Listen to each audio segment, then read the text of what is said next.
The Ravens are reportedly expected to get a deal done by the end of the day with second-round pick Mike Green.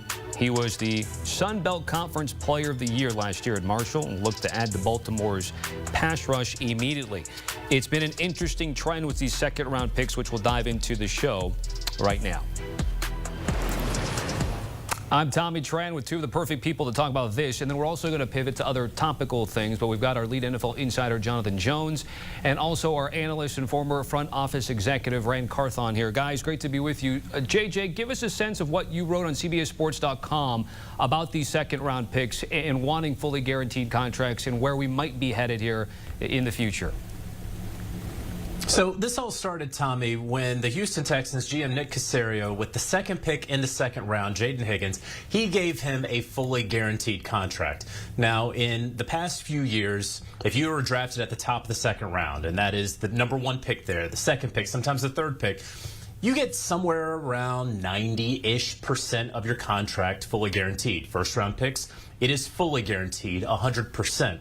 But over the years, that percentage has crept up. And what we have seen from pick number 33 on down is that with each successive year, more and more of that standard 4-year rookie contract winds up getting fully guaranteed. Well, once the Houston Texans sort of broke through on that back in May, that made the Cleveland Browns with Carson Schlesinger at 33. Well, they had to fully guarantee his contract, right? So that's where we got the logjam, the 30 of the 32 that we have talked about that have been unsigned. But now we're seeing more. After Tuesday night, the San Francisco 49ers signing Alfred Collins, pick number 43 of the draft, to that deal. That was at 88%.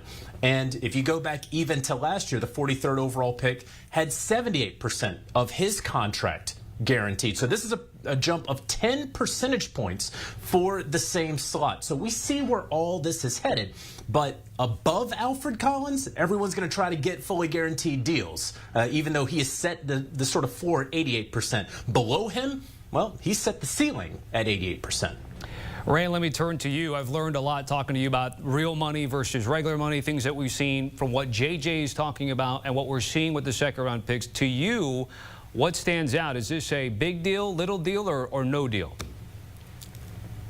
It's in the middle for me. And I'll tell you this, the thing that stands out to me right now is the fact that Cleveland Browns, they have picks 33 and they have pick 36. So now what do you do with pick 36? Do you fully guarantee Quinshon Judkins' deal? Oh, Quinshon Judkins also got arrested, and in a normal contract, the arrest may trigger some taking away of the guaranteed money. So now does that creep into the negotiations with him at 36? And let's just say they don't get something done just based off of the arrest at 36. That now triggers everyone from 36 to 40. Like JJ mentioned, 40 is Tyler Shuck, who is a quarterback, and quarterbacks get treated differently. And I can tell you that based off of taking Will Levis at pick 33 in the 2023 draft, where we guaranteed 91.5% of the total deal at that time, which was considered high. Now, even to that point, if you remember that year, 2023,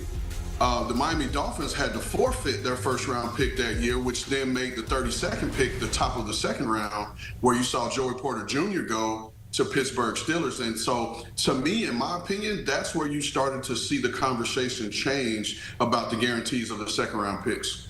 JJ, just to follow up on that, because I hear 88% on one side, Rand saying 91.5 here. Are we ever inching towards, again, the fully guaranteed, hung up on a few percentage points? Is that still a sticking point for players, agents, and front executives like Rand used to be? Yeah, you know what? A couple of years ago, I mean, and this was just a few years ago, Rand remembers this quite well.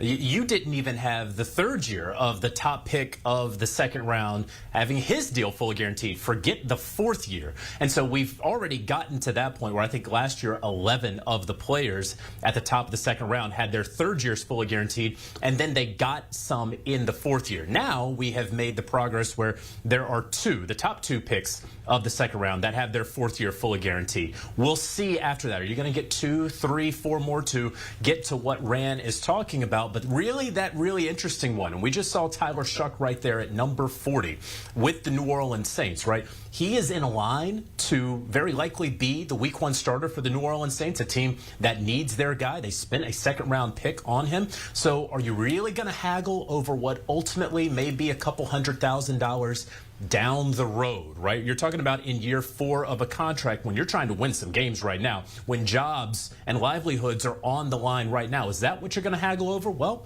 maybe you are, because the New Orleans Saints, as we know, when it comes to money, they do things the New Orleans Saints way. Saints, of course, have that quarterback opening with Derek Carr retiring, so it's Tyler Shuck, Spencer Rattler, and, of course, Jake Keener in that quarterback room. Let's get to a situation in Indianapolis with quarterback Anthony Richardson in that shoulder. JJ, what more can you tell us about the latest of his health and availability? Yeah, so remember back during the spring workouts, they shut down Anthony Richardson. They talked with some docs and said, look, okay, he had that surgically repaired shoulder, the shoulder that has given him trouble for the majority of his young NFL career, unfortunately. And everyone said, uh-oh, this is a problem. Everyone wondered, well, is this going to linger into training camp? We reported back last month that this was not going to be something that would prevent him from beginning training camp, hopefully fully ready to go. And that remains the expectation for the Indianapolis Colts and for Anthony Richardson. Now, is he going to have some load management? That is going to be a concern if you're already removed from this shoulder surgery, if you're already having to take some breaks during spring into summer workouts. Is a full workload week in, week out, once you get into the dog days of training camp, once you get into the season, is he actually going to be a full participant in every single practice? Look, historical precedent, what we know about shoulder injuries and quarterbacks, I find that very hard to believe. And so they're going to have to manage this. They're probably going to have to manage this for a very long time. But, Rand, I don't really know that this impacts necessarily the quarterback competition itself, so long as they have a plan in place for Anthony Richardson. And then we'll see what he does out there on the field against Daniel Jones. Yeah, let's go there, Rand, in terms of what JJ knows. We have this information now, Anthony Richardson looking like he'll be there. So then how does that sort of characterize that quarterback battle for you? I mean, it's going to factor in. And if you guys can remember, back in the day, they had the little clicker that counted pitches. They will have someone dedicated in the back of practice counting Anthony Richardson's throws throughout the day, and they're going to limit his throws.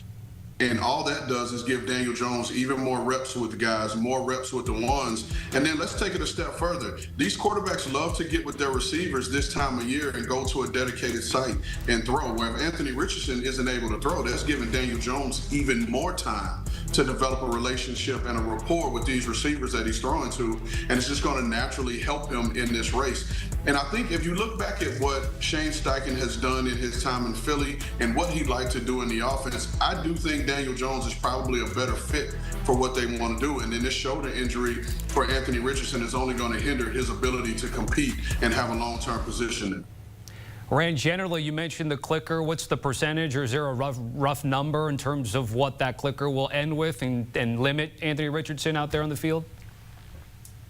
I wouldn't know the exact number because you would have to know the injury, the full detail of the injury. And like JJ mentioned, it's an injury that's hurt him before, that he missed his entire rookie season because of, and then now it's causing problems again. So is it labral? Is it structural? I don't know that. JJ does because he's an insider, so we'll let him speak on that whenever he wants to. But at the same time, it's going to be a relatively low number, at least to start with, these first couple of days, because these first couple of days of camp are generally seen as a ramp-up period to get you going into those full padded practices. Okay, it'll be interesting to see. Of course, Chris Ballard making a move to ensure that he has something there at that position. JJ, let's move on to Rashee Rice. What's the latest on that front? So Rashee Rice just pled guilty to 2 third-degree felonies in Dallas County Court. We remember, of course, he was involved in a car crash. He and a friend of his were racing, rented luxury cars, sports cars, going at excess of 100 miles per hour in a posted 70 mile per hour zone. That resulted in a multi-vehicle crash back in April of 2024. Video from the scene saw Rashee Rice and others emerge from the car, taking their belongings and leaving the scene. And then it took a couple days, and then Rashee Rice apologized profusely and fully and took full responsibility.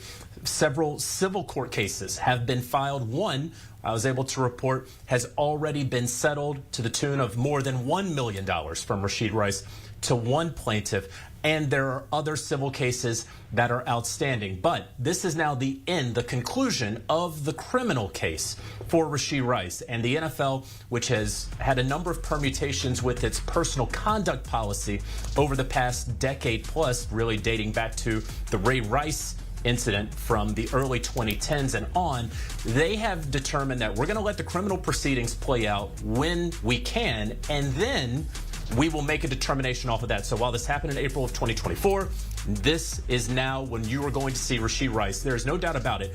He will be suspended by the NFL. Now it's just a matter of games. We see their schedule right there. The baseline for the NFL personal conduct policy is 6 games. The NFL, look, it's a first-time offense, so they will consider some mitigating factors. His apology that he put forth, any sort of community work that he will do. He got a 5-year probation sentence. He'll have to serve 30 days of jail time at some point within those 5 years. But there are also aggravating factors as well, right? The rate of speed, over 40 miles per hour over the speed limit, leaving the scene of the crash and that being documented on video, that will hurt Rashee Rice when you're talking about how many games he ultimately could be suspended for. So I have sort of set here between 5 and 7 games that Rashee Rice will probably be suspended by the NFL to start the season. The Chiefs will be without one of their top wide receivers to begin this year. All right, you want to add anything to what JJ had in terms of reporting? Also, how does a team like Kansas City deal with something like this? I mean, JJ's got it covered. He covered the whole gamut. JJ was probably in the courtroom when all these announcements and things came out. But from a roster standpoint, we're talking about the Kansas City Chiefs. We're talking about Andy Reid. This has been on their mind. This is the way they approach their offseason, understanding that these things could happen. And so you look at it here on the graphic. Rashee Rice was going to be wide receiver 1 with Xavier Worthy to follow, Hollywood Brown, Jalen Royals, who they took in the 4th round, Juju Smith-Schuster's there, and even Sky Moore is still there. And let's not forget, they got the old guy, Travis Kelce, still on the roster with, if you could make an argument that Travis Kelce is wide receiver 1. So in the interim, I don't think this is going to affect them. You know, long-term for Rashee Rice, this is a wake-up call for him as a young man to grow and to mature quickly, because again, we're talking about a guy that was a 2nd-round pick. We've been talking about 2nd-round picks and what those contracts means. He's entering the 3rd year of his 4-year 2nd-round pick. This is usually where guys explode and then have the ability to get an extension. This is only going to put his extension 1 year away, and he's going to have to prove himself another year before he can get paid. Okay, it'll be interesting to see the time missed and what it impacts in terms of any potential deal in the future. Carthon and Jonathan Jones, gentlemen, certainly appreciate it. Thanks for hopping on the show.